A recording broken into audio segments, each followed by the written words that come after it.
standings in Sun Belt play. Central Florida leads with 16 points. Marshall second with 15. West Virginia was 14. And with pacing the attack for the Herd, Matthew Bell. And then going right back to Matthew Bell, he is phenomenal, leading the top for the Sun Belt leadership with points. His 9 assists are tied for 5th most in the country, and that's 2 away from breaking the program's single season record of 10, last done in 2019. Bell is also tied nationally 11th place with 25 points. He and West Virginia's Marcus Caldera are both tied with those 25 points. So further down in the ranks, Old Dominion is 7th, but they're paced by Jonas Schmalbach. We'll talk about Schmalbach and the rest of the Monarchs in just a couple minutes here on ESPN Plus. You're no stranger to success, and now you're ready for more.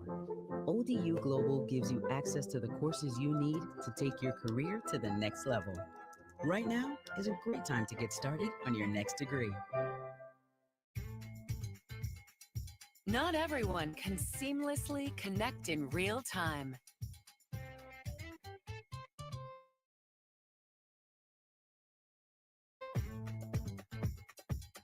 Complete a speedy, secure sign-up.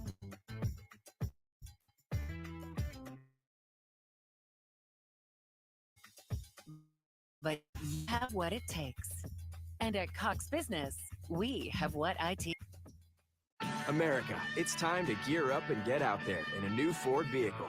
And it all starts at your local Ford dealer during the Discover Summer Sales Event. Choose from a great selection of trucks and SUVs equipped with the tech and comfort you need to discover your best summer ever. The large inventory in stock, now is the best time to trade in, trade up, and discover summer with Ford. Now,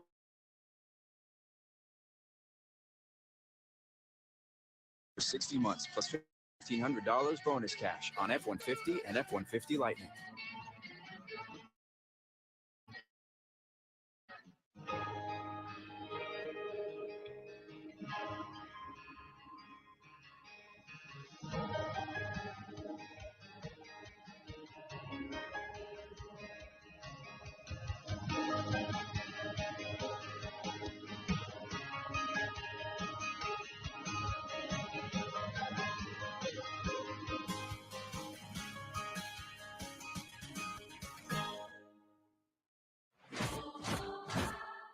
Toyota pioneered the more efficient way to drive.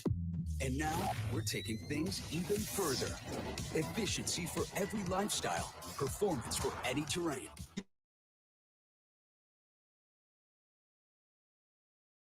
You the freedom to go. Dependability is here. Toyota's full line of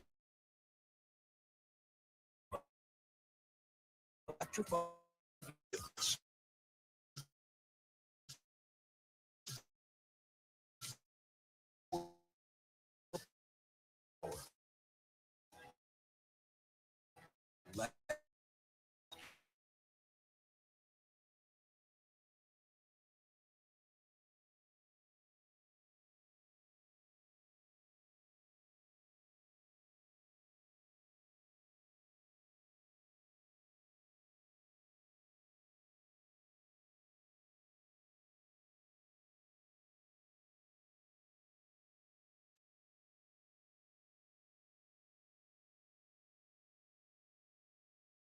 France. Number 8, Taimi Kiyoshi from Japan. Number 9, Alvaro Garcia Pascual from Spain. Our spot player, Matthew Bell from Kingston, Jamaica. Number 11, Pablo Simon from Spain. Number 12, Joao Roberto from Brazil. Number 21, Tio Goard from France. Number 31, Hais Pinto from Portugal. Number 43, Brian Amaro from Brazil. And in goal, Sydney, number 99, something we see every day. 99 goaltender Gabriel Perota from Paraguay. And for the Monarchs, under head coach Alan Donson, number 1, Michael Statham from England. Number 2, Alex Render from England. Number 3, Jan Marpa from Germany. Number 4, David Strumsek from Austria. Number 5, Samuel Mark Christensen from Iceland. Number 8, Colin Mandir from New Zealand. Number 9, Jonas Schmalbach from Italy. Number 13, Nick Osigas from Germany. Number 14, Pierce Galloway from Carmel, California. Number 16, Michael Eberly from Dumfries, Virginia. And rounding out for the Monarchs, number 21, Nicholas Alves from Williamsburg, Virginia. And we see head coach Alan Dawson in his last year, 27 years in charge at Old Dominion. He is 262, 172, and 56. In 36 years overall, he's 391, 202, and 64. An amazing career for the Monarchs. Amazing career indeed. And we're getting a little view right now of Jonas Schmalbach. Jonas Schmalbach, we didn't have a lot of time to talk about before getting started, but he is the impact player for the Monarchs today. He leads the team with 5 goals and 1 assist for 11 points. And that's also just a phenomenal thing because he's been playing fantastic these past few games, really showing up for the team, including the loss on Sunday's game, but again, staying really strong for the Monarchs on the attacking end. Sydney was on the call Sunday, and I was sitting next to her in another position here. Schmalbach scores in the 4th minute, and it looks like Old Dominion is going to break the 3-game spin, and they just played flat for the last 45 minutes of the 40 minutes of the first half, and were completely flat the 45 of the second. Yeah, they were playing one of the weaker teams in the conference if you are looking at points. And I think that maybe that got to them, and scoring so early gave them a boost of confidence that maybe they just thought they could sit back and relax a little bit. But that definitely was not the case, unfortunately, versus Georgia Southern, as they did end up coming on top 2-1 versus the Monarchs. And we're not going to pick on Old Dominion only. Marshall laid an egg as well. Kentucky, with a 2-0 lead at the half, holds on for the victory in Marshall's home. Just looking to see on the last play if there was a foul, and I guess not. We're going to keep playing. All right. So, in Huntington, anything can happen. Absolutely. And the something Wildcats with the win.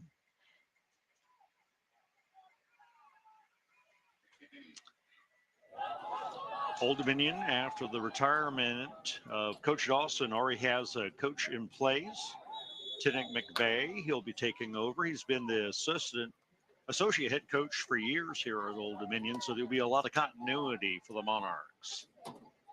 Yeah, I think Tennant coming in as the head coach for next year is a great idea. He's obviously had experience with this team. He knows the culture.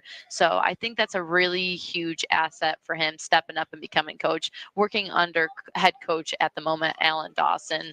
So has some big steps, some big shoes to fill for sure, but he's taking the proper steps. Monarchs are on a 4-game losing streak. They lost 1-0 to South Carolina. 2-1 at home to number 2, Central Florida. 3-1 at Madison. And Sydney's game on Sunday, 2-1 loss to Georgia Southern. So this is going to be a tough night for the Monarchs. Got all the hoopla and the pregame ceremony. It's an easy way to be tight. So say the first 5-6 minutes, Old Dominion will be watching them, see if they're flat, see if all the hype took some of the air of their sails. No score here in the 3rd minute. Both teams just kind of bouncing the ball around. Marshall with that one diagonal pass that went awry. Statham had no problem putting the ball back at play. We do got to give the Monarchs a little bit of credit here. They've had some pretty tough matchups this year, such as number 2 ranked UCF and a tough JMU squad. Not to mention they're playing the number 6 team in the nation. Used to be the number 1 team in the nation before their last 2 losses that you were speaking of. And it does get it easier. Halloween night in Morgantown, West Virginia next week. The Monarchs go play West Virginia, the number 2 tied team in the conference. And these last 2 games are really tough schedule for ODU. The Sun Belt Conference in general is just such a competitive conference. 3 teams are ranked top 10 in the nation, including number 5, West Virginia. And speaking of that Marshall loss this past week, it was the biggest upset to date in program history. The Marshall squad had not been shut out in 14 matches, and the University of Kentucky were able to do that. So they haven't been shut out at home since the first round of the Sun Belt Conference tournament last year. And again, this victory for Kentucky versus Marshall was huge. Talk about the Sun Belt being so amazing in men's soccer. 6 straight weeks, the number 1 team in the United Soccer Coaches Poll, Sun Belt. 5 different Sun Belt programs have been number 1. Central Florida, Marshall, West Virginia, James Madison, and Kentucky all been number 1 this year. Tough league. Absolutely. And it just goes to show how hard these boys have to work on the field to come out on top of these wins. And like we said, anything can happen. Marshall used to be the number 1 team in the nation, and they lost to one of the least ranked teams in the conference, which is so crazy. I believe we have a card. No, an injury. Thank you. Couldn't quite tell what the head official was trying to tell me. Our referees, Mark Remsa, assistant referee James Conley, assistant referee John Siebold, and our 4th official tonight, Dwayne Paquette. So far, 5 minutes in, not much going on, but that's a positive for Old Dominion to not be flat, to not get up a goal when you're not as focused as you could be. So far, good start for the Monarchs. Yes, it does appear that Marshall has been dominating in possession. So the Monarchs haven't really had much opportunity to set up any set plays or see any opportunity on that attacking end. So once they can get better possession of the ball and start passing it around as a team, working together, hopefully they can see some opportunities build up from the back through the midfield into that attacking end. But so far, Marshall has been dominating with that possession. And Marshall, they're second in the league, but in this league, they're second in the nation as well. Tough conference.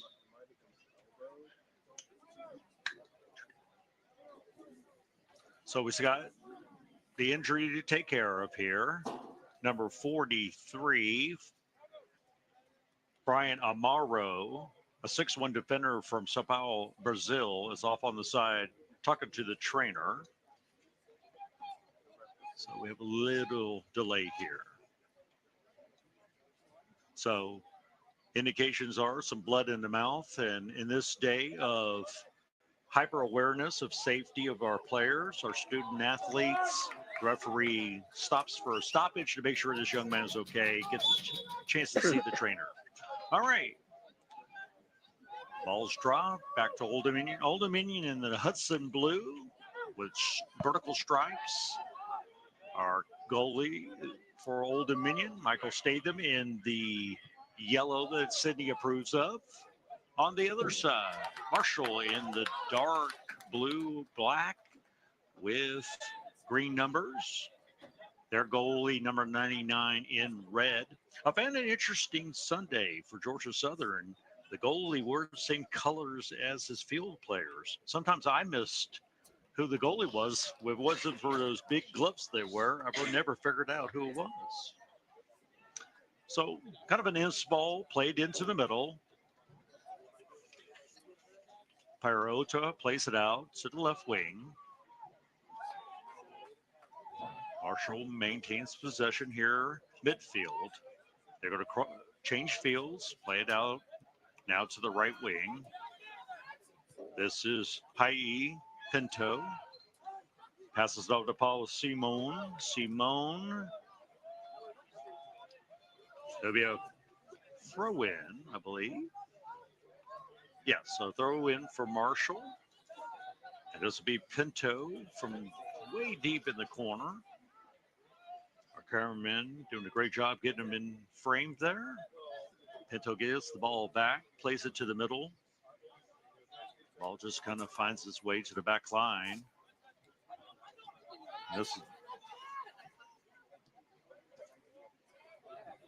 That was Okioshi, plays it back out to the left side. Deep ball, no worries. Statham lets it go back. Goal kick for the Monarchs.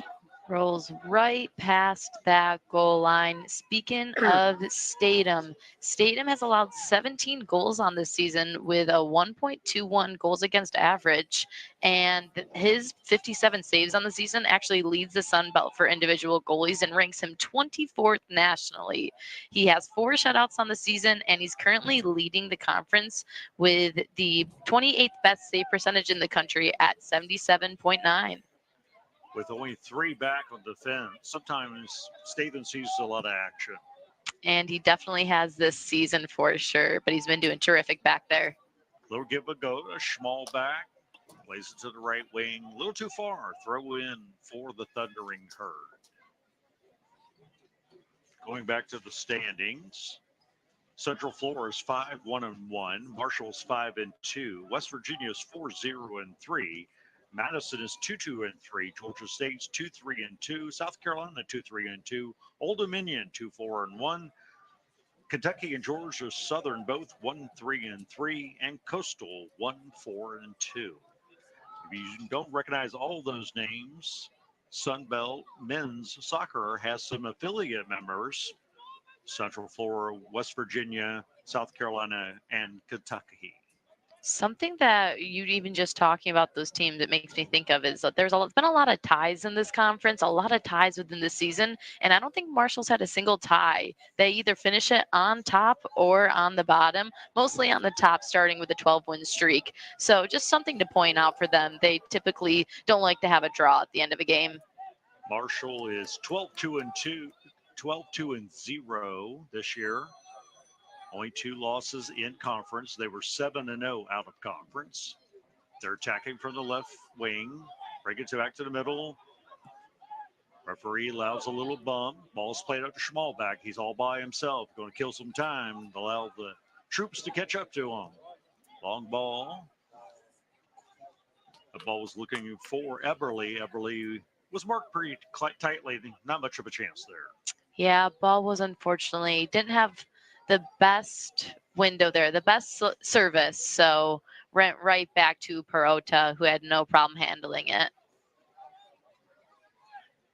So we're a week away, November 5th, to be honest. The first round of the Sunbelt men's soccer tournament will be hosted by the number 1 and number 2 seeds in a pod format. So on Sunday the 5th, the 4th and 5th seeds will play. They'll match up with the winner of the 1 and 8 seeds, all at the number 1 host site. In the other bracket, it'll be 3-6 versus, and then 2-7 winners to face all games at the 2nd seed. So it's not like the women. The women go to Foley, Alabama, all 14 teams. In the men, we cut it down to 8, and then it's knockouts at home sites for the 1 and 2 seeds. What do you prefer? You think it'd be cool to go everybody to Alabama, or do you like having home crowds and number 1 and number 2 seeds getting a reward?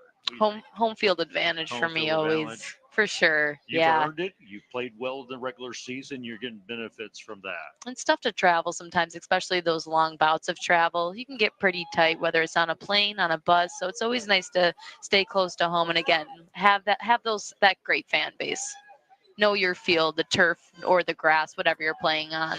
Simone marked tightly by Eberle. Kind of an average ball. Statham has no problem. Another way of looking at the tournament, South Alabama in November is a lot warmer than West Virginia and Kentucky. And even in Norfolk, we can be quite cold here in November. So maybe 75 degrees sounds pretty nice. 75 degrees. We have such a difference when it comes to weather. That is so hot to me. But it is good soccer playing weather. You're absolutely right. If you didn't know, Sydney is from Antarctica, and they Yes. don't have any summer. Yep, So the continent of Antarctica. Yeah, Yep. that's her. She and 2 types of penguins live from Antarctica. Here's a ball from Seabold, easily handled by Statham. Ball's played in, played back. The Seagulls wasn't ready for the return header. Ball turned over to the Thundering Herd. And right now, the Herd has been once again dominating in possession, being very, very technical and smart with their passes, playing to feet. We've seen a few long balls here and there, but they are really working technically together, getting those passes off nice and quick. In terms of the RPI, the Sun Belt boasts 3 of the 5 top RBI schools in men's soccer. It's an amazing league. Here's Seabold biding his time. Monarchs playing a nice shell defense. Got 9 guys back plus Schmalbach all by himself up at the top. Played a little differently against Georgia Southern. Had 2 ties up front a lot on Sunday. It paid off in the 4th minute. Schmalbach, it was a really easy goal. Couldn't have been any easier if he tried. And then the Monarchs kind of stopped attacking on Sunday. Yeah, and I think the reason why they changed up their formation for this game is, again, I don't go to the practices or watch film, but I'm assuming it's because of the amount of goal scoring that this Thundering Herd team does implement, and just keeping more boys back, trying to decrease the amount of time and the amount of work that they're able to get closer to that net and closer to Statham. Last Sunday, we were watching Marshall and Kentucky at the same time we were broadcasting this game, and Marshall attacks and attacks and attacks. So you do have to change your lineup or your strategy because of the power of the Thundering Herd. Absolutely. Right.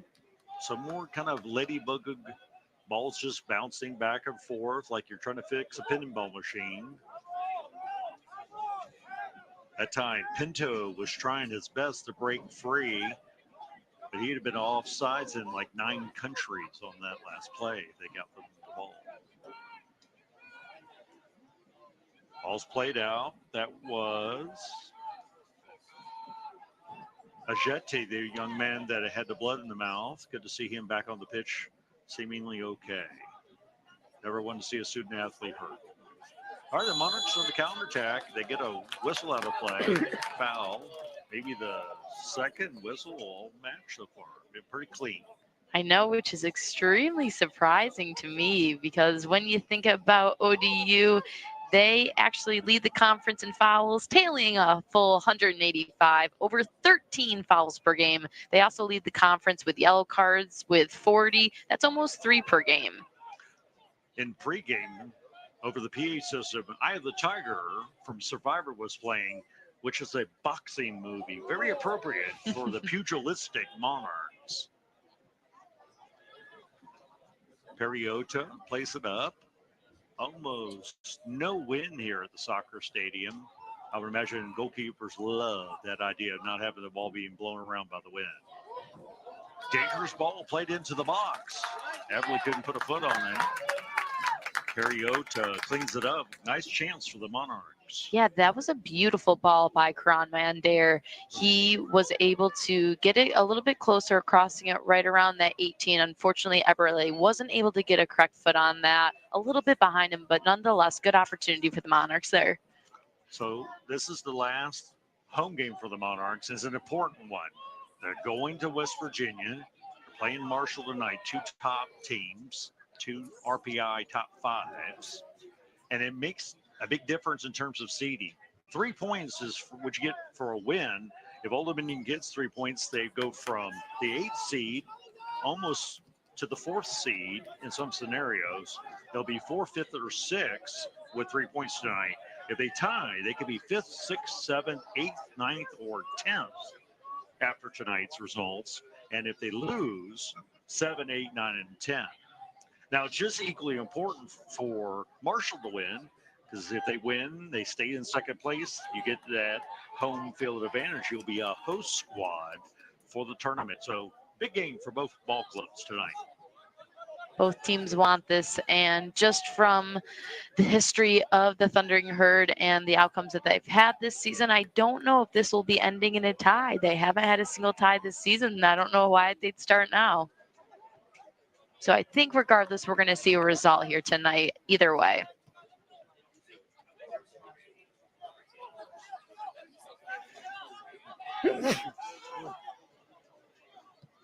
Pasquale plays it over wide, not on the mark. We're at 23-37. Old Dominion with the only shot, which was, it's kind of out of character because Marshall's normally peppering the net, and we know that Statham sees a lot of balls, and so we're kind of out of kilter here so far. Yeah, we've seen a lot of buildup from Marshall in that attacking third. Unfortunately, but fortunately for the Monarchs, that last ball that they're able to get in doesn't end up getting through the Monarchs defense, and they rebound it right away. So we're talking about these important last end of the season games tonight. Coastal's at South Carolina. Central Florida is at Georgia State. Georgia Southern's at Madison, and West Virginia's at Kentucky.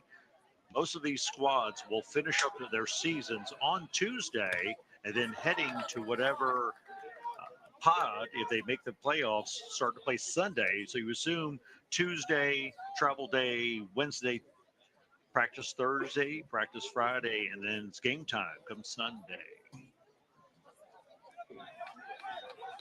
So Old Dominion has chances right now to play in Orlando, Huntington, or in Morgantown if they can make the tournament.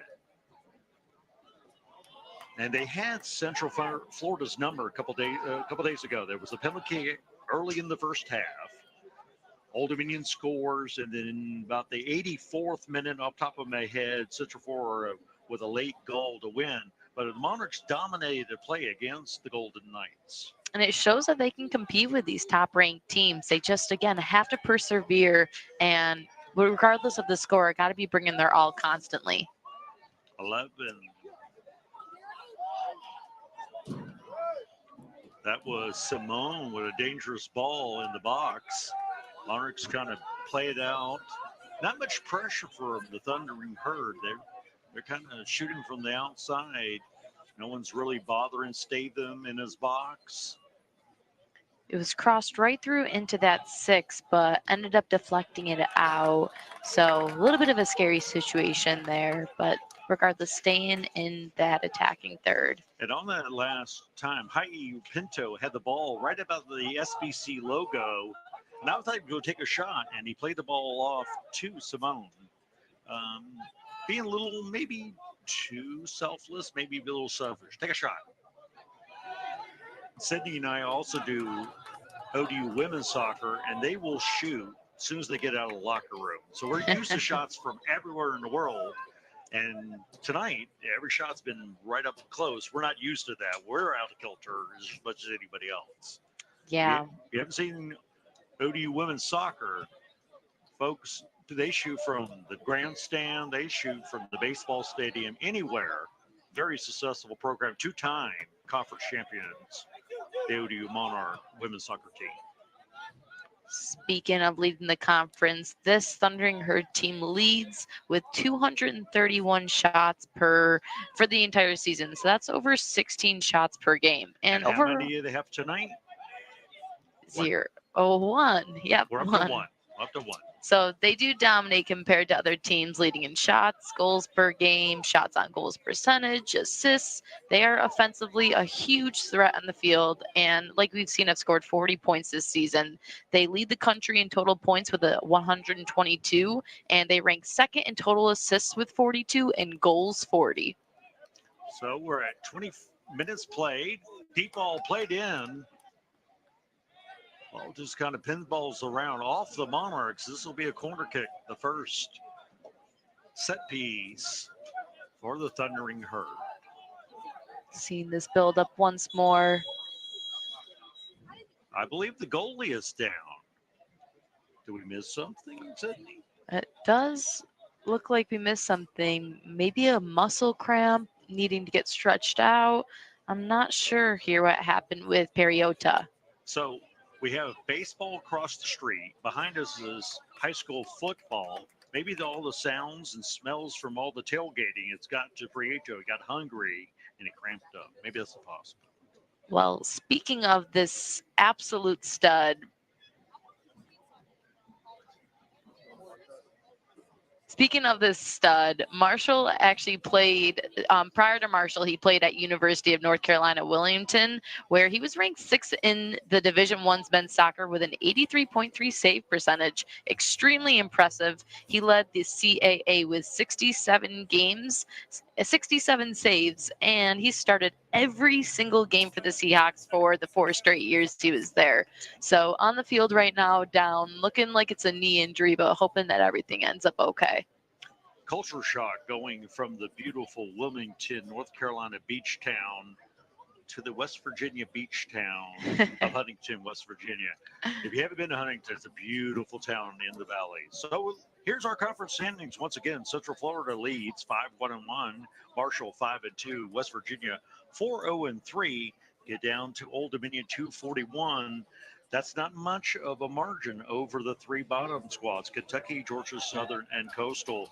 Old Dominion has to kind of make its own hay. Marshall's fine. They're going to make the tournament. They could even be host either the 1 or the 2 seed. Old Dominion's got work both tonight and Tuesday night in Morgantown against the Mountaineers. Absolutely nothing good ever came easy. To see that change, you got to be that change. So they got to be working hard for these last 2 games of the season to come out on top, get those extra points to take them to that conference championship. I'm still going with my theory that all the barbecue and tailgating going around got to him. It looks like he was okay. His knee was locked up or something. I'm not necessarily sure, but he's back at it, looking good. Got some few steps in, stretching it out. Looks like we're getting back into play with this corner kick for Marshall. All right, here's the corner. Looks like it's going to be a long corner, a nice outswinger. We have Monarchs just play it back out. Controlled by the Thundering Herd. Okioshi, the senior from Kobe, Japan, had the ball for a minute, and he gets the whistle after being stepped on. He didn't enjoy the idea of being stepped on. Can't say I would blame him. Studs on the foot hurts. He retaliates. The man in orange, our head referee, only sees the second. Typical referee, we see in the second. Mark Remsa gives the free kick to Old Dominion. As a former player, Sydney Dobbins never, ever fouled. She went 4 consecutive seasons without a foul. It's amazing how she could do it. Oh, yeah, that's definitely true. That's definitely true. I've never heard from Tim Duncan all the way down. Not one player has ever admitted to a foul. Never has happened. All right, Old Dominion gets whistled. Remsa finds a foul. Slowly getting off the pitch was Okioshi, the man who had been stepped on earlier. He gets a whistle after getting an elbow. So he's gotten a foot stomp and an elbow. Welcome to Norfolk, Virginia from the quite foully Monarchs. You say 40 yellow cards. Is that what you said? It was 40 yellow cards leading Sunbelt. I'm not sure where pride comes into play on that one. Are you proud that you're kind of that backroom brawler? Now, head coach Alan Dawson, his favorite NFL team, the Raiders. Huh. Now, in his time as head coach, the Raiders have been in Oakland, LA, Oakland, and now Las Vegas. And so maybe that Raider mentality gets across to his players. Go ahead and play tough. You know a lot of interesting facts, Dave. I do know a lot of, and some of them mean something to somebody. I actually had to think about the Oakland, LA, Oakland, but I thought. So the ball plays back. Prieto looks like he's fine, maybe with muscle cramp like you were guessing. He plays the ball wide. Here goes Pasquale. That pass, intercepted by the Monarchs, intercepted back. Okioshi plays it wide. Through ball, intercepted by the defense. Mapa with that steal for the Monarchs. Ball played out, ODU. Now, Sydney, no score. the tie doesn't really help ODU, but a loss really hurts. How aggressive are you? Do you change any aggressor? I don't know. When you are so fixed in a way, when you have such a rhythm going, I don't really necessarily know if you change it up for a specific team, regardless of the standing that you're in. I think it really just comes down to sticking to the game plan that the Monarchs have implemented into this week. They haven't had a game since Sunday, so it's been practice time this entire week. I'm sure they've been scouting this team. They know who to be looking out for. They know to be looking out for Bell. They know to be looking out for Silva and Simone. So just staying on guard with those players, which, by the way, they have been playing fantastic one-on-one defense. Again, lots of build-up by this Thundering Herd, but haven't been able to implement through and get some good shots off. There's only been one shot off in the 25 minutes of play so far. So I think with a team that typically is getting over 16 shots a game, Monarchs are playing spectacular on that back line. So Marshall started the year 12-0. They've lost their last two. Old Dominion's lost the last four. They were 5-1-5 just a month ago. The Monarchs only scored 4 goals, 5 games here in October. They're definitely struggling on that attacking end for sure. And we've had a collision, 2 players down. Here's the replay. Oh, a little paintbrush right across the schnoz. Do you think that slap in the face might cause some interruption here? It's so funny seeing Nicholas Alves, his reaction. I didn't do anything. Once again, the Sidney Dobbins version of innocence. Even the video lies against the player. Free kick for the Thundering Herd. That's 7 Marshall players, now 8 on the attack. Interesting way of doing it. Good cross, offsides. That was a very good delivery of service by Adam Ayumesh. He's ranked 4th in the conference for assists, having 5, ranked 6th in conference for shots, having 29, and ranked 8th for points with 15 in 13 games. So overall, stellar player on the field. The Frenchman was trying to feed Amaro, but Amaro was way offsides. And as they were running back, Amaro was fussing out his teammate for the service, even though he was the one offside. It's interesting. All right, Monarchs on attack. Now Schmalbach lays the ball wide. In on play. This is Render. Mappa. Not the best pass in the world. Thundering Herd take back possession. They just kick it wide, just trying to clear the zone. Ball's all played all the way back. This is Stremczak. Excuse me, Christensen. Another collision. For all the NASCAR fans watching tonight, this is your show. We've had a couple pileups here. And another Marshall player down after the collision. Our referees let the clock play. He's not fully convinced.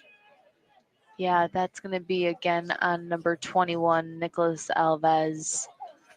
Looks like the Thundering Herd. He got a little bit maybe with the leg.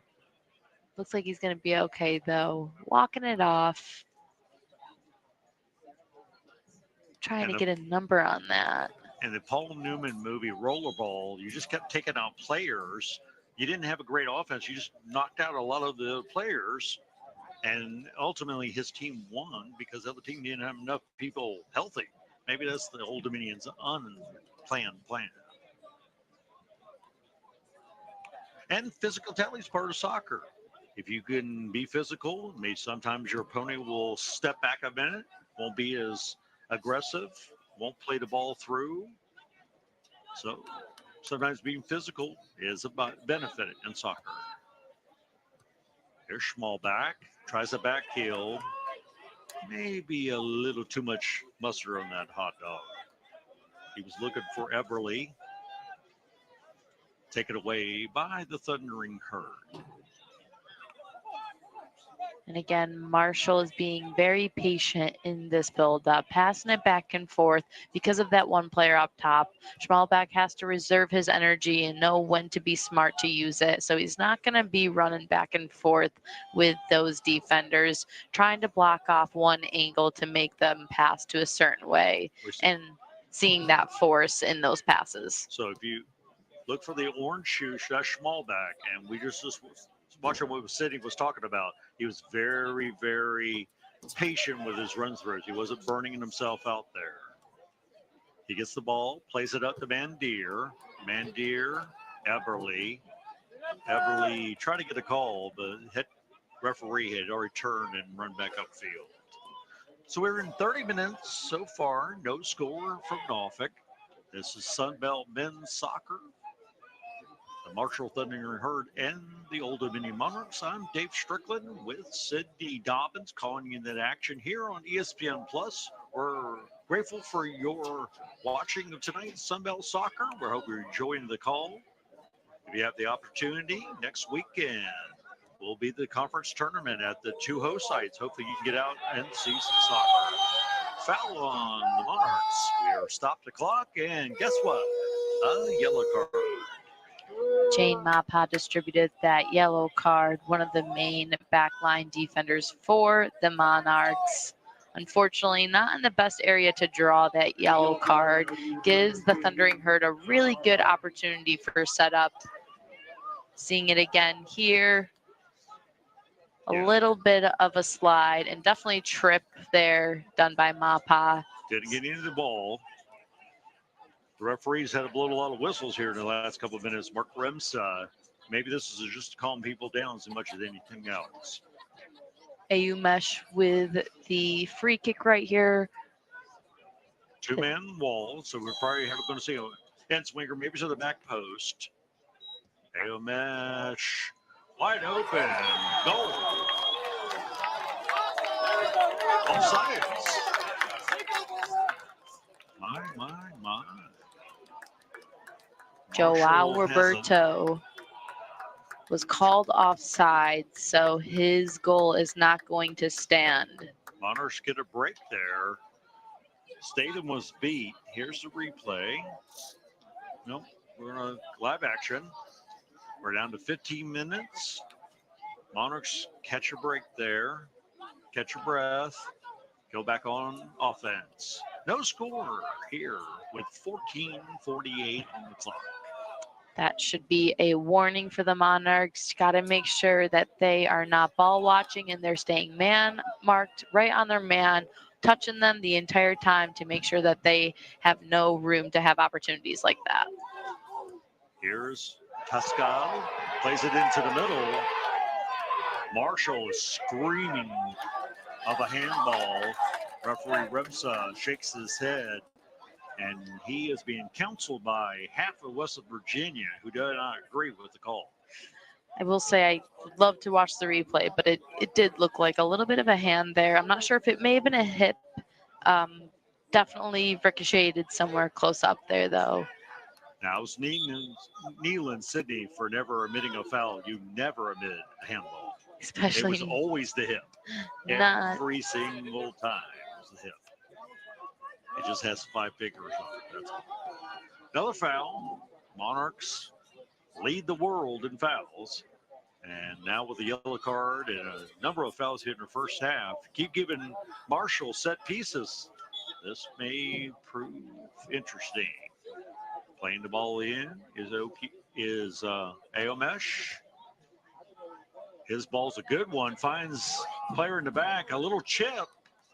Clever little play. Ball goes out of bounds. Goal kick. That chip is going to pass right through that 6 over to the goal line. Not a great delivery of service with that ball, but right idea there. Just unable to get a good angle for that little flick that he had. But regardless, great work so far by the Thundering Herd. Number 11, Key White, 4-year player at North Carolina, transfer to Old Dominion, a graduate student into the lineup. Old Dominion is easily his fastest player, and he gives an offensive spark every time he's in the lineup. And they look for Schmalbach, wide open. Plays it wide. Everly. Oh, the ball goes back to Marshall. Probably Old Dominion's best opportunity so far. Small back to Everly. Hai Pinto with that interception. Great job recognizing that ball that's being played to Eberle for the Monarchs and being able to intercept it and again regain possession for the Thundering Herd. Hyde Pinto's been involved both on offense and defense. Played very well so far for Marshall. They're setting it up. Sydney loves the time of possession per zone. And I'm going to say Marshall with a huge advantage so far in those numbers. Gonna have to agree with that there, Dave. Mapa marks him tightly. Goal kick for the Monarchs. If you're ODU, you just play slowly. Don't put the ball back in play as often. They're fouling like crazy, giving up set pieces. But there's some validity to play a little slower? You know, I'm not sure. I do know that when they have gained possession and gotten into the attacking third, passing it back and trying to keep possession, they've had a lot of longer balls, and I think just sticking to playing defeat, that's what's been working for them best rather than those long balls. That was a Mayo mesh. Took a tough angle. He had two players running with him. Ultimately, it's an offside. I'm not sure that was a pass. I thought he was putting the ball on net. Here's a replay. Aomesh. Looked like it was a defender between him and the goal, but I get paid for a different position besides linesman. Right, the Monarchs, after the offside, this is probably the third offside so far, including that near goal. The offside there called at about the 20-minute mark. Monarchs, the long ball, Sydney's nemesis right now. The long ball for Old Dominion as opposed to possession, and they just give the ball back to the Thundering Herd.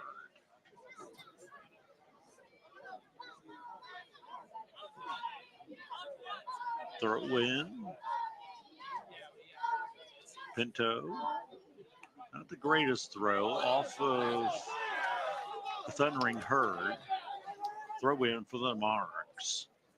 And turnabout is fair player off the Monarchs. Throw in Marshall. If you're a big fan of throw ins, this is your time of the game. All right, ball's played back. Marshall's going to play it back to the keeper. Everybody gets set. Perota plays it short to the left wing. The back looks up, plays it to the midfield. Monarchs press on the midfield, bang it out of bounds, throw in Marshall. 9:23 to go here in the first. Substitution for Marshall, number 27.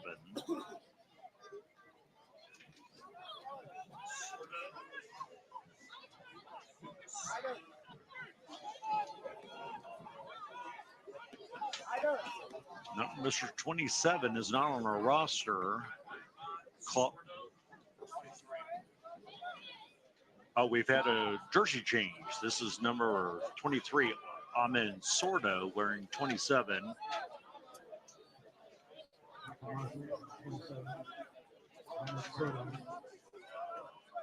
Old Dominion Sports Information staff keeping us abreast of the uniform number change. Marshall in the dark, black, blue, with green piping and green numbers. We appreciate their being seen very easily. The Monarchs in Hudson blue with white tops, Hudson blue stripes, slate blue numbers. We're at 8:15 to go in the first half. No score, one shot, a bunch of fouls, a couple offsides, and that kind of tells the story. Old Dominion's kind of made it boring, and that's fine for the Monarchs. Keep those high-flying Marshall Thundering Herd. Keep that gold parade down. And for the Monarchs, substitution number 17, Tegan Dunn. Dunn's in. Dunn's a sophomore defender from St. Louis. He transferred from Bellarmine. Stay them. A lot of pressure from the Thundering Herd. And now an offside. Schmalbach was offside. Didn't believe it, but he was. Linesman with the right call. Monarchs take the ball right back. This is Mandier to White. White plays it back. The Monarchs are going to get organized. Probably the first or second time in a while, Sydney, that the Monarchs have not played the long ball and actually got some possession. Yeah, Osai gets over there on the right side. He had some great ideas with trying to get that ball up, but unfortunately the Thundering Herd are getting first two and intercepting. So that's why I keep saying just playing that possession game, it's going to end up working out a lot more, which we've seen a good few passes here from the Monarchs, and it's enabled them to kind of get something going within their passing, figuring out the best way to implement an attack through the Thundering Herd. Matthew Bell with a foul. He broke the code of soccer players. He raised his hand and said, I did it. There will be an official fine from the category of soccer players that somebody owned up to a foul. He knocked out Samuel Mark Christensen, the junior from Iceland, who played a year or two at the University of Iceland.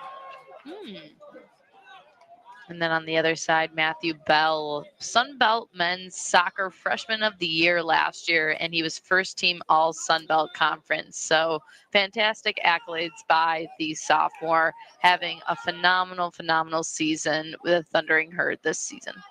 Key White gets the ball from Schmalbach, plays it back.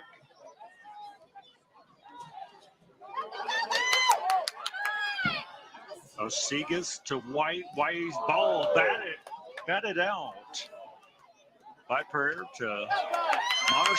Take it back. Blue chip. Headed out. Dunn was open.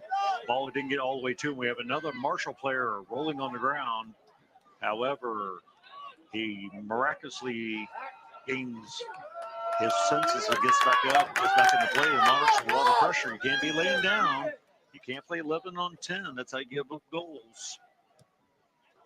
Monarchs play to Schmalbach. Schmalbach looks for Key White. Mistimed on the kick.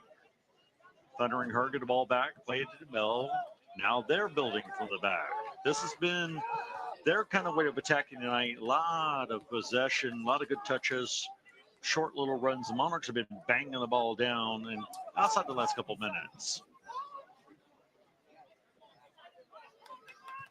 We're trickling down to the final few minutes of this first half. Less than 5 to make something happen. Both teams trying to break the ice. Again, only 3 shots total in this game, which is so surprising. But again, both of these teams are second half teams, typically scoring more of their goals in that second half. So looking for some more action coming into the second half. Coming up at halftime, we'll have an interview with Coach Alan Dawson with Monarch broadcaster Ted Alexander. Stay tuned at halftime for that interview. We have a lot of kids in the crowd. We have a lot of alums, former players of Coach Dawson here. I would say at the pregame dinner, maybe 150 friends, family, former players for Coach Dawson. It was a great turnout for the retiring head coach after 27 years. A record of 262, 172, and 56 at Old Dominion. Before he, in all years, 36 years, 391 wins, 202 losses, and 64 ties. An amazing record for a great man in 27 years at the helm of Old Dominion.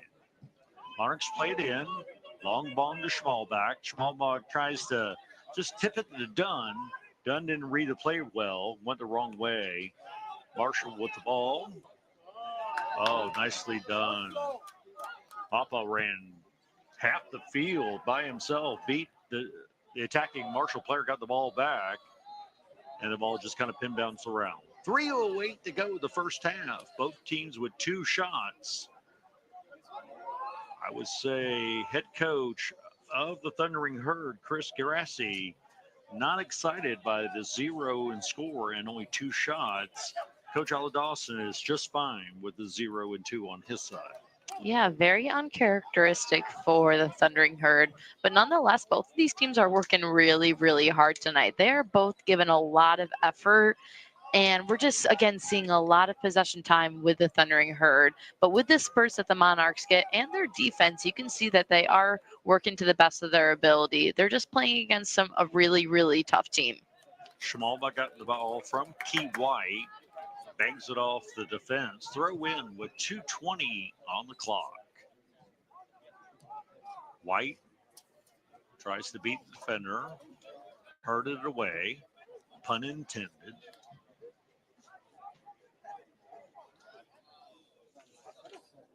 In the midfield, this is Okioshi. Surveying the land, wearing the captain's brassard on his left arm. Ball finds its way to Bell. Bell. Okishi. Okishi, sorry. Nicely done. Not offsides. Yes, it was offsides. The linesman with a late flag, but the whole defense of the Monarchs had jumped up, and everyone had their hands raised. They knew they had trapped the attacker. Which is always great to know, but at the end of the day, you just got to be careful. Although you may be calling it, and what if the ref doesn't? So it's just something to be aware of. But it does seem like the offsides trap that the Monarchs are implementing has been working so far this game. So keeping that up and keeping that in mind going into the second half. Stay the very long ball. There's no wind tonight. It's 70 degrees, a very weird, wonderful week of weather here in Norfolk this week. Sydney doesn't understand these Indian summers here in Virginia. We'll teach her. We got time. I just want 50s and 60s. Those are great music years. Beach Boys and all that. The 50s and 60s are great for music. And temperatures. Last 30 some odd seconds. White on the attack. Schmalbach is in support. White trying to beat his defender. Doesn't. But it's going to be a first quarter kick. Old Dominion needs to hustle. 25 seconds to go on the clock. Associate head coach Tennant McVeigh yelling out the play. And now we have a stop clock. I'm not sure what the stop clock is Head for. coach Chris Grassi is furious. The fourth official is getting free advice. I doubt these are dinner reservation. Our fourth official, Dwayne Pothead, is catching an earful from the head coach of Marshall. Great 1v1 drive by Key White, but better defense by J.L. Roberto, number 12 defender for the Thundering Herd, freshman as well. The Brazilian gave the Norfolk native no room on that last attack. All right, with 21 seconds to go here in the half, Monarchs on the attack. Here's the corner kick, first one of the night. You got to put this ball into the box. You can't just play it short. You don't have time. Do you think so? You know, Monarchs never fail to surprise me, but I think it looks like Key White's there for that shorter corner kick. But I mean, I agree. If I was Monarchs, I would be putting it into the box as well. Hi. Pinto was just having his ideas with the head referees. Monarchs get the ball into the box right on Schmalbach's head. He puts it off to the side. Monarchs trying to attack here with 10 left to go in the first half. Looks Mappa has decided to put it in his pocket. That's enough for the Monarchs. As the time ticks off, we've reached halftime at Old Dominion.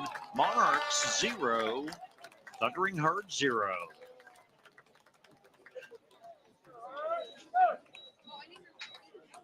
All right. We see our head coach of the Monarchs, Alan Dawson, and here's an interview with the head coach. We'll be back after halftime. No score from Norfolk. You're no stranger to success, and now you're ready for more. ODU Global gives you access to the courses you need to take your career to the next level. Right now is a great time to get started on your next degree. Not everyone can seamlessly connect in real time.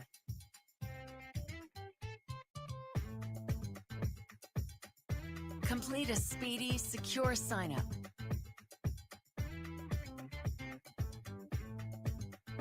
Or tackle a midday save. But you have what it takes. And at Cox Business, we have what IT takes. America, it's time to gear up and get out there in a new Ford vehicle. And it all starts at your local Ford dealer during the Discover Summer Sales Event.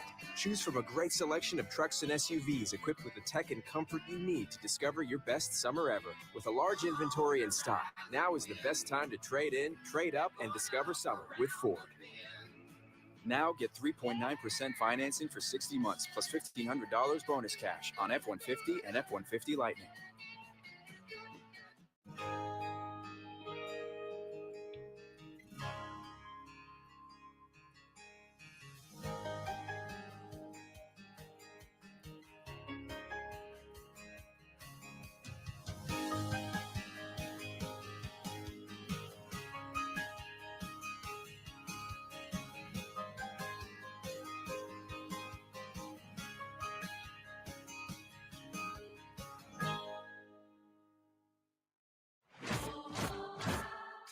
Toyota pioneered the more efficient way to drive. And now we're taking things even further.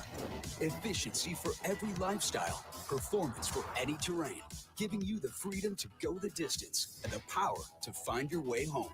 The future of dependability is here with Toyota's full line of electrified vehicles. More power, less gas. Reserve yours today. Toyota. Let's go places. Someone like you never stops learning. ODU Global allows you to dive deeper into your passions so you can gain the skills you need to take on your next challenge. Come find out how ODU Global is the right fit for you today.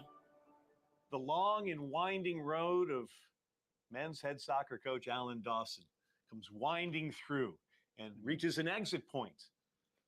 How strange has this trip been this year for you, knowing that you were going to retire at the end of your 27th ODU season? It's been, I've been sentimental, a little emotional. I've talked to most of the coaches, most of the opponents. I've gotten gifts from people, just all sorts of stuff. But leading up to the last game is really, hammers the point home. You're an emotional guy. It's got to, when you see the bottleneck coming, yeah, and the credits about to roll, it's got to send your mind in all kinds of different directions. Yeah, mostly I'm excited to see a lot of former players, not just from Old Dominion. There's a lot of players coming in from Methodist, where I started my career. So that'll be emotional for me. There could be, over 100 people here. So I just hope I can remember everybody's names. Well, you won't be able to, but they'll remember yours. That's the key thing. Speaking of memories, yeah, what jumps out as your fondest moments here at Old Dominion? Obviously, lots of victories in the NCAAs and Sweet 16s and all that good stuff. But there's a couple of situations that I recall with great emotion. 9/11. We were in the TARS on the Saturday before they got hit. So that was a difficult week for me back then. Really tough for the team. We actually played a game that weekend. We played Rutgers, who came down, and I think it was for both teams. It was therapeutic, and we needed it. So that was a moment. And then we're, living here in Norfolk, we get storms and hurricanes and floods. And, I do remember, I think it was Isabel. That's my mother's name, by the way. It hit us pretty hard, and we were without electricity for a couple of weeks. And we were supposed to play Wake Forest, who were number 2 in the country. I eventually talked Wake Forest into coming. We played on a Sunday afternoon, and I just remember there was no electricity, there's no TVs, there's no scoreboard, but the whole community came out, and we beat them pretty bad. We beat them 2-0. And some of the boys on that team will be here this weekend. What are you going to miss the most? Miss the most? Oh my. You know, the friendships, seeing particularly coaches. You know, it's a small world. We recruit together. We dine together. We bond together. So I'll miss a lot of my friends who I probably won't get to see other than soccer. So that'll be something I'll miss. And you know, I really enjoy recruiting. I'm into it, going and watching players and watching games. I'll probably miss that too. You know. What will you miss the least? Bureaucracy and red tape that we have to deal with as coaches now. The transfer portal is. It's a different gig, isn't it? It's a different gig. I certainly didn't sign up for this gig. It's changed everything. Players aren't as maybe loyal as they used to be. You know, I used to get a freshman and build the freshman up to be a man. And a freshman wouldn't see the field very much back in my day. But he'd be a proud monarch. And the locker room would take care of itself, and the leadership would take care of itself. It's a totally different thing these days, and I will not miss that. What's Mary meant to this whole ride? Support. She's enjoyed it more than I have, by the way. I don't want to put that on camera. You know, we've made some moves along the way as a family, a young family. And the biggest move we made is we went from Methodist, me being the head coach, understanding that I wouldn't get a Division I coaching job unless I was in Division I. So we took 3 young children under 5 years old and went to Chapel Hill, and I worked for $16,000 and no benefits. And her support along the way was unwavering. How will it be to have more time with her and your 3 kids? Yeah, I mean, we're looking forward to seeing our kids. Mary and I are going to London to see our boy over there. California, one of them's out in California, and then the daughter is getting married in South Africa in March. So we're going to be doing quite a bit of traveling. Looking forward to seeing the kids. I'm going to pop in and see my mom. So that'll be something to look forward to. A different chapter. A different chapter. Rewrite the book a little bit. Not totally sure what path I'm going to take. You know, but I know I don't want to do coaching anymore. I want to try something different. Coach, we appreciate the ride. Congratulations. Thank you. Thank you very much. Alan Dawson, winningest coach in ODU men's soccer history. You're no stranger to success, and now you're ready for more. ODU Global gives you access to the courses you need to take your career to the next level. Right now is a great time to get started on your next degree. Not everyone can seamlessly connect in real time.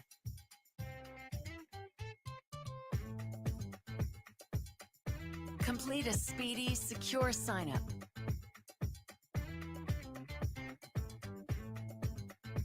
Or tackle a midday save.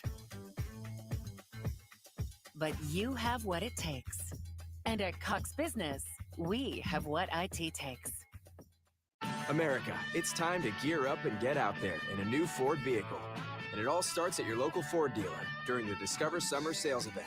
Choose from a great selection of trucks and SUVs equipped with the tech and comfort you need to discover your best summer ever. With a large inventory in stock, now is the best time to trade in, trade up, and discover summer with Ford. Now get 3.9% financing for 60 months plus $1,500 bonus cash on F-150 and F-150 Lightning.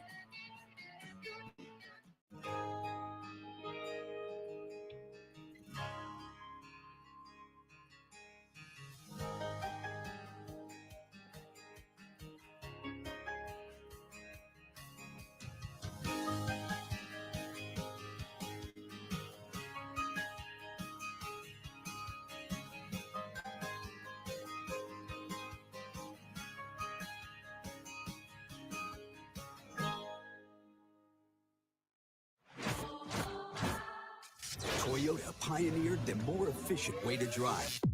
And now we're taking things even further. Efficiency for every lifestyle, performance for any terrain, giving you the freedom to go the distance and the power to find your way home. The future of dependability is here with Toyota's full line of electrified vehicles. More power, less gas. Reserve yours today. Toyota. Let's go places. Someone like you never stops learning. ODU Global allows you to dive deeper into your passions so you can gain the skills you need to take on your next challenge. Come find out how ODU Global is the right fit for you today. Welcome back to Old Dominion. Here at halftime in Sunbelt men's soccer, no score. And we're looking at the stats. 62% total possession for Marshall, 38 for Old Dominion. Sydney, does that surprise you? It does not at all. Really just looking at the first half, looking back at it, Marshall did dominate in possession, and there's no way around that. But that gives great opportunity for Old Dominion to come back and want to work even harder to get that possession total up a little bit more on their side. So looking at some stats, 3 shots for the Monarchs, 2 for the Thundering Herd, 1 save on one of those shots by the keeper, number 99, Gabriel Periota. 5 offsides from Marshall. Now, is that great defense from Old Dominion? Is that a lack of focus from Marshall? A combination of the two, we think. I mean, I do think that the Monarchs have going against a team that typically shoots over 16 shots per game and is able to hold them to only 2 in the first half and keep them to no goals. That does pose great defense.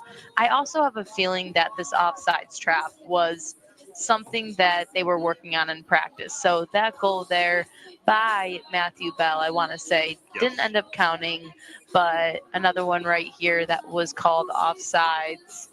So again, great offsides trap by the Monarch. I do find it, again, not uncharacteristic, but the 2 or 3 shots were by some top scorers for the Old Dominion Monarchs, Mandir, Smallbach, and White. And then for the Thundering Herd for the Marshall team, we got Bell and Simone for their shots. So again, all of these ones that have shot already are your typical shooters. We're seeing a great build up here by Key White, but even better defense by Roberto. So again, looking forward to the second half and seeing some more jam-packed action by the 2 very respected teams of the Sun Belt Conference. And what a conference it is. We've been talking about this all night. 5 different teams at number 1 in the conference. So here's those stats again. Old Dominion leads the world in fouls. They got their typical 10.5. A yellow card as well.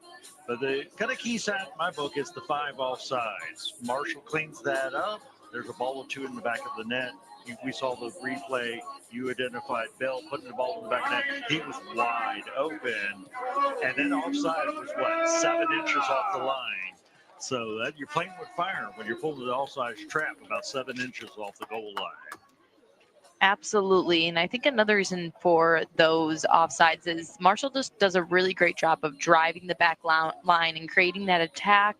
And so it's not surprising that with the balls that they distribute, whether they're through balls, chip balls, because they attack so much, they're bound to be getting those offsides. They're typically into that attacking third. They create a lot of opportunity with those attacks. Looking at their build-up through the first half, it's very obvious that they love to work together, and we see it in the amount of assists that they have on the season too. They work hard as a team together, lots of passes, lots of ball distribution throughout the field. So looking to see more of that coming into the second half. Last 45 minutes on the pitch. All right, we're about 10 seconds to go here at halftime. I would say Old Dominion went into the clubhouse happy. I'm not sure Marshall was as happy as the Monarchs. All right, our head referee, Mark Remsa, puts the ball at the center spot. Old Dominion with the touch. We'll get going here in the second half. Now, it's a cliche, but it's still true. The first 5 minutes of any half in just about any sport can tell a big part of the story.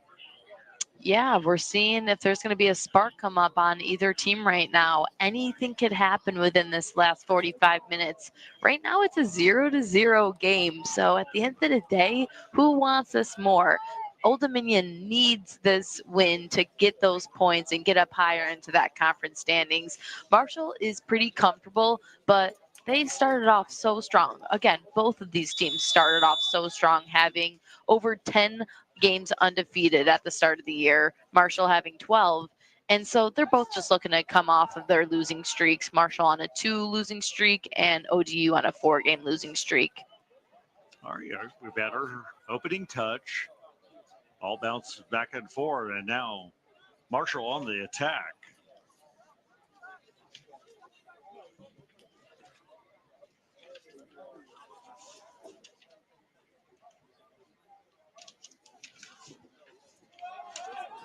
Shot off the foot, blocked. Ball goes out of bounds. Corner kick.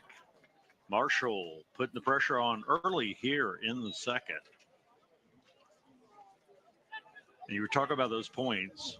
If Old Dominion wins, they get to 4th seed, 5th seed with 1 game to play. They lose tonight, they're to 7th, 8th, or 9th, or even one scenario, 10th place, outside looking into the playoffs. In Sun Belt soccer, only the top 8 go. In women's soccer, all 14 make the trip to Alabama. Corner kick, right down the line, kept in. This is Bell. His shot is blocked. Bodies flying everywhere. Marshall had a hand up. I think it was a foul. Referee Remsa does not agree. Monarchs try to get a little breathing space. Just play the ball out the midfield. 68% possession for Marshall in the first half, and it's continuing here early in the second. Yeah, ODU has been doing a really great job of blocking off Matthew Bell for the Thundering Herd. He's only gotten now, I think, 2 shots off. So they've been playing pretty good man-on-man defense for him, as they need to be. He is ranked in the country for his goals, for his assists, and for points overall. So he is doing an absolute outstanding job for the Thundering Herd. Again, being tied 11th in the country for points, tied atop of the Sun Belt leadership board for those points, and 5th most in the country for his assists, having 9. Extremely great job done Last by Matthew fouls Bell. on number 21, Tio Godar. Godar he rolled over Key White twice on the foul to just make sure the referee saw that he fouled him. He did it twice. Old Dominion loses possession. The ball's played out of bounds. It'll be a throw for the Thundering Herd. Thundering Herd throw it back to the back line. Schmalbeck is the only one on attack. Key White, who earlier is the early substitution in the first half, is kind of playing right wing right now for the Monarchs. Monarchs, 4 guys back, 5 in the middle, and then Schmalbeck at the top. Marshall's taking their time to try to figure out this alignment. We really do have some great matchups in this game. We see it in the center, Mandir versus Okioshi. I think that's an extremely strong matchup right there. So some really strong midfielders having to go against each other in tonight's match. Ball plays out the right side. Quick cross. Sourdough there trying to get that ball off quick, ricocheting and deflecting off a Monarch defender. He's our young man wearing a different numbered jersey, just to keep Sydney and I on our toes. Ball off of the Monarchs. Throw in for the Herd.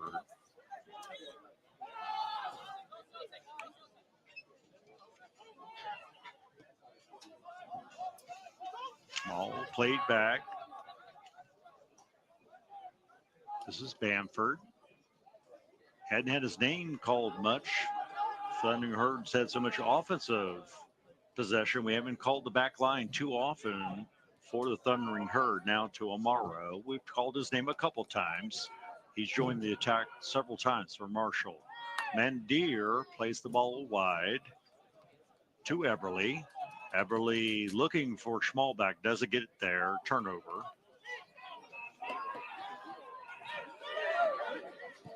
Mandier sees White all by himself. White on the attack. Waiting for some troops. Gives up the ball.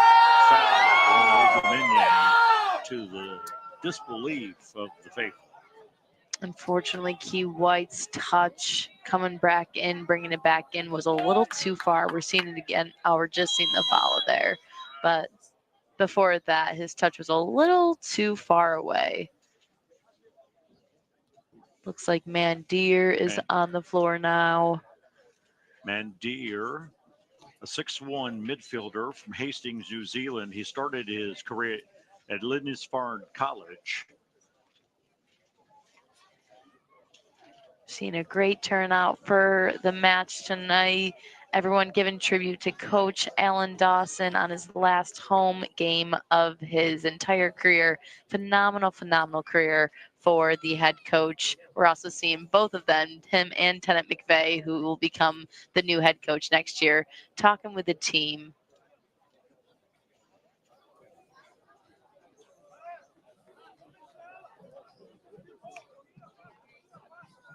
Looking up some scores from the Sun Belt. We know matches are going on at this time. Coastal's at South Carolina.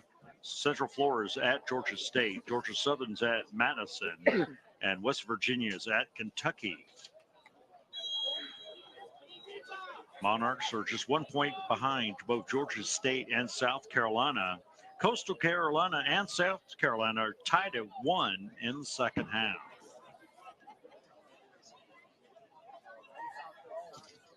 Shot blocked, played out. Mappa off of a foot. It'll be a throw for the Monarchs. So it's weird. The Marshall Thundering Herd, they are getting their shots off, but they just keep getting deflected because ODU is giving them no space in that 18. So when it comes to that 18, they are playing pretty close and not allowing to get the shots really technically be counted as shots. Foul whistled on the Thundering Herd. Monarchs will take the ball just short of midfield. No score, 39:02 on the clock. I'm Dave Strickland with Sydney Dobbins. We're calling the action of Sun Belt men's soccer from Old Dominion. In other action, Central Florida leads Georgia State 1-0 in the second half. So 1-1 Coastal Carolina and South Carolina, 1-0 Central Florida. Shot back. Nearly made it 1-0 here at Old Dominion. Nice pass from Key White. Schmalbach. Touch was a little strong. That started here with Christensen. Look at this touch by Key White. Even getting pushed, able to maintain possession and keep a steady foot on that ball. Great distribution to Schmalbach, who was unfortunately unable to implement and give that opportunity for the Monarchs. But nonetheless, a fantastic build-up, starting in the back with Christensen. Ball's played out. Turnover. ODU with possession. Once again, Old Dominion with the long ball. Not a lot of possession in the midfield. Osegas plays it up to White.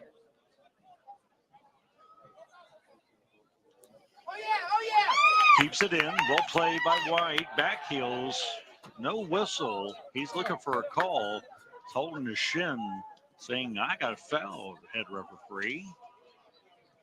Head referee Mark Remsa disagrees, but White's still down and magically pops up, looks fine. Theo Goodar is who has been marking Key White on this right flank. So that was Aomesh, who's taken most of the set pieces. He paid it across. The ball works its way back to Aomesh.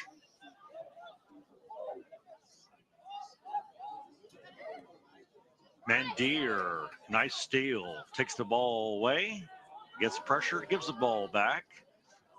Pretty little feed. That was fed to Sordo. Corner kick for Marshall. Second corner kick here in the second half. Marshall starting to add shots, 4 already here in the second half. Now a third corner kick. Sordo last year played at Gardner Webb, where he was a Big South Conference honorable mention, led the team with 5 goals, 7 assists, 17 points total. And that's a mark that was 5th most in Big South Conference. Corner kick, the third one for the Thundering Herd. We have 36-14 on the clock. Nice service, short service. That's a goal. Marshall gets on the board first. Service, short corner, header right in the back of the net. Brian Amaro, a defender and a freshman. What a fantastic header by the kid. We're seeing it again right here. Outswinger for this kick and heads it right into that back left net. Seeing it again right here. Oh no, is that right side going right off of Statham? It looks like he got a left hand on He got it. a hand on it, but the ball was bullet past him. Yeah, maybe a little bit of ball watching there again. Nonetheless, Marshall is up 1-0 versus the home-based Monarchs here. Monarchs are having trouble scoring goals. Only 4 goals in the last 5 games. Now, with only playing 1 forward, you have to change because you need at least a tie. A loss really hurts playoff chances. You've got to start to gamble here in a minute. Yeah, they have had some chances, some looks up in that attacking third. So I think looking for Key White up there, he's been doing a great job trying to get some work done. But I think also just working with Mandir in the middle and Schmalbuck up top, Eberle on that left side. They got to come together and work together as a unit, really communicate with each other, figure out a good rhythm of, again, just trying to get behind that back line. So a long ball off the opening touch, played deep. Now a foul. Player down for Marshall. They lead 1-0 here, 35-27 to go in the second half. We have stopped the clock. And despite all odds, the player is up and jogging like it was nothing happened. Against all odds. Amazing. Looks like that is number 9, Alvaro Garcia Pascual.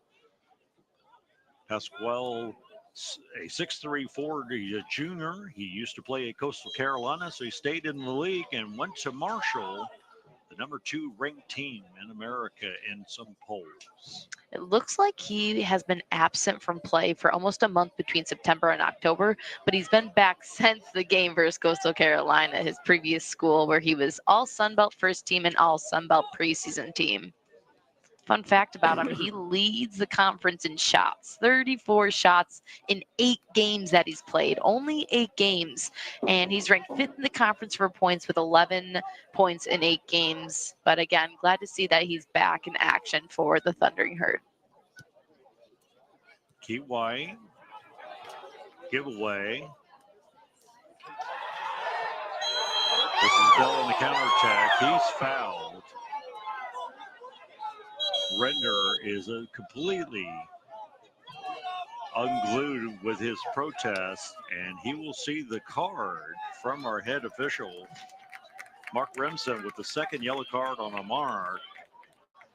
Render made his point. He should have just let it go at that. It's just a foul. It's a common foul in the middle of the field. There's no reason to lose control there. Yeah, definitely self-control has got to be He gets the a back thing in foot. this game. Bell goes down. He got the back foot. Get back up. Get on defense. Don't get a card. Monarch's Christmas card gets smaller and smaller. Remsen will not get one from the program. He gave them cards, no cards from them. So Marshall has no reason to hurry. They've got the 1-goal lead. They know they're in the playoffs. And so we are going to have an opportunity of seeing some network time killing here. Peroto just sat on the ball for 20 seconds. Monarchs not pressuring. Ball's played to Bell, marked by White. White gets beat. Bell to Mayo Mesh, back to Bell. Bell stops it, gets the ball taken away. Nice job by the Old Dominion defense. They play up to Schmalbach. He's hounded by 2, Thundering Herd. He goes down. No foul on the play. Marshall possession. And now Bamford, the junior from London, England, just taking his time, bouncing it back to his back row teammate, Brian Amaro, the freshman from Brazil.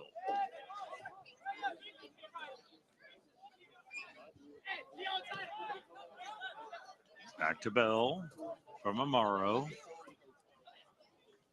Heard it off the ball by Asigas. Flat foul on the play. Now it's Marshall's turn to get a Christmas card. It's a yellow variety. Number 7, Adam Ayomesh, a senior from France, gets booked. He played his first couple years at Albany. My mistake. Wrong team. Referee pointed at one fella, meant somebody else. That card on Osigas for the Monarchs. Intern head coach Tana McVeigh not looking the happiest here, trying to preach his case. Nonetheless, Monarchs definitely got to clean it up here. They are not making pretty fouls. They're not making them smart fouls, and they're getting cards. That's 3 in the past.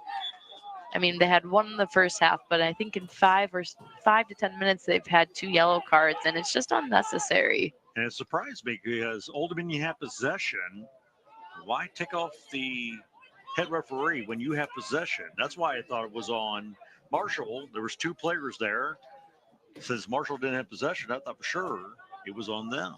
But no, the Monarchs, who lead America in yellow cards, I believe that's 41, 42, and now 43 yellow cards for the Hudson blue and white clad Monarchs of Old Dominion. We're at 32-32 on the clock. 1-0 Marshall. Old Dominion has had a hard time on offense. It's been disjointed. A long ball here, a little bit of possession there, nothing sustained on attack. Yes, and we're seeing a little bit here. Ball is up high in that air. Both teams letting it bounce a little bit. Asigas plays it back in. Schmalbach. Trying to get a little savvy there. That works on FIFA, the video game, but it doesn't always work on the pitch in real life. Monarchs go to the bench. Number 21, Nicholas Alves, one of the starters back in. He comes in for Q White. White's played really well coming off the bench towards the end of the first half and all second half. He played very well. Yeah, I think he's created a lot of creativity in that final third for the Old Dominion Monarchs. His speed has really, it's an asset, and he uses his asset, and he really tries to implement that the best he can. He's done a great job so far on this right wing. As for the Thundering Herd, I think you're right when you say that they may slow it down a little bit, may, again, play the possession game that they have been playing.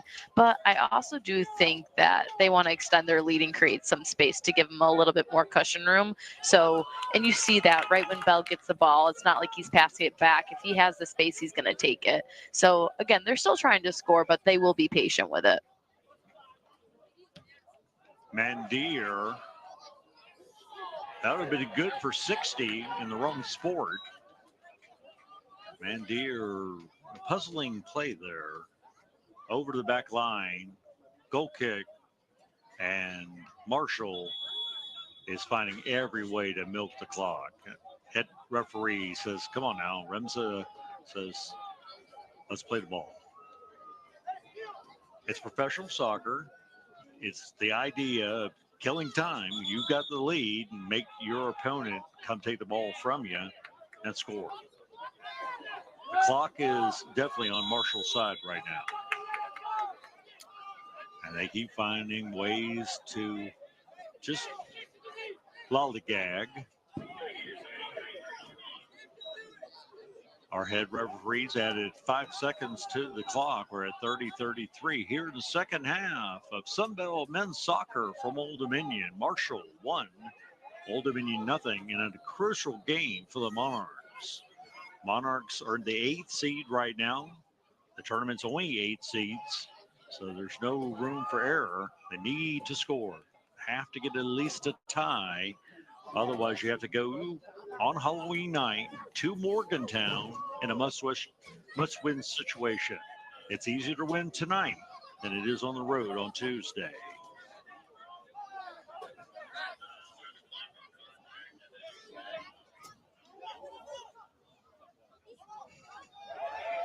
Foul on ODU.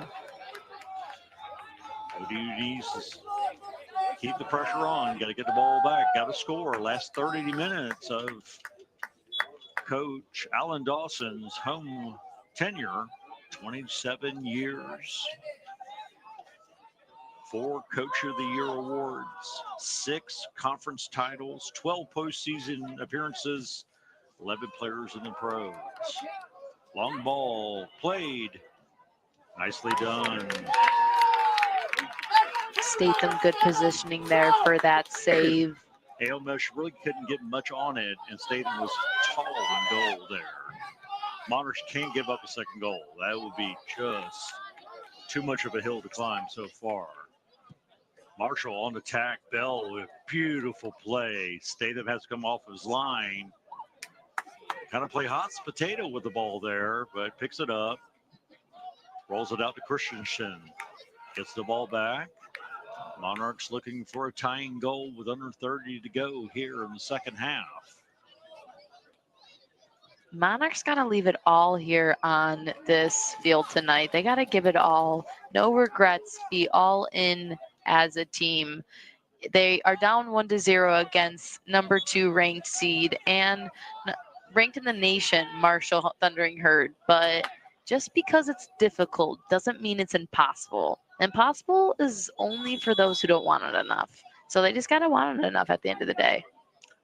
The famous line from the movie is, if you eliminate the impossible, the improbable is just really hard to try to do. Marshall teaching a master class in time wasting. Godar throws it in, lost possession. Stremsek. Monarchs chip the ball. Surprised not to see the flag there.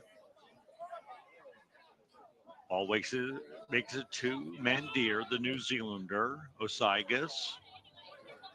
Schmalbach plays it back to Galloway. Galloway left-footed. Doesn't find the home.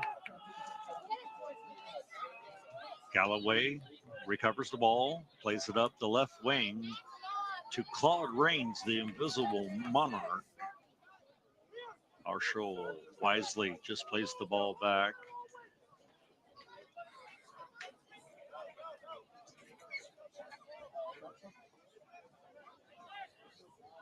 Wee Willie Keeler wore 3/8 on his jersey.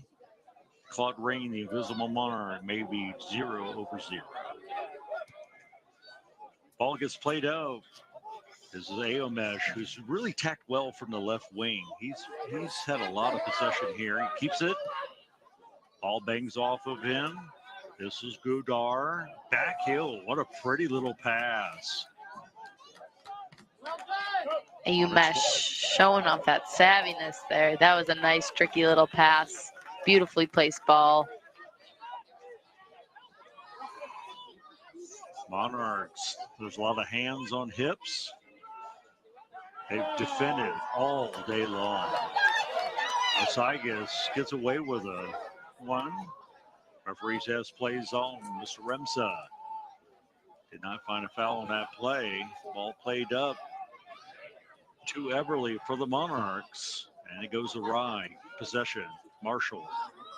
We've said a lot. They're that type of team that keeps the ball, and don't give it away. And so it's hard for Old Dominion to counterattack when they don't have the ball in possession. And it can be a wipeout mentally and physically, having to chase the ball the way that the Monarchs have had to in this game. We're talking about some other games in the schedule. Last place Coastal and sixth place Coastal South